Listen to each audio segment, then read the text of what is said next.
Hey, so if Leonardo AI is not working on Chrome, yeah, like it won't load, buttons don't respond, or generation keeps failing, that can be really frustrating.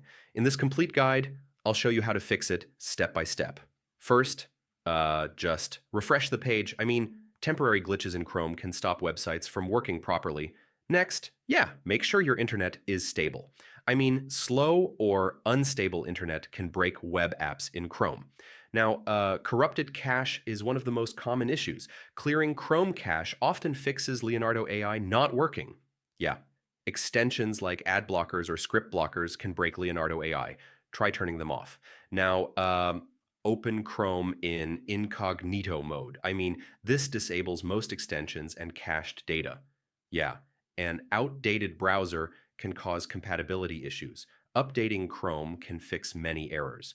Now, make sure Chrome allows JavaScript, cookies, and site permissions.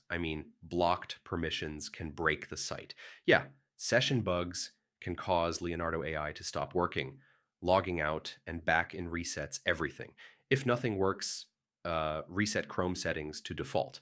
I mean, this removes hidden conflicts causing issues. So yeah, that's how you fix Leonardo AI not working on Chrome. Most of the time, it's cache issues, extensions, or browser settings. Try these steps and everything should work again. Thanks for watching.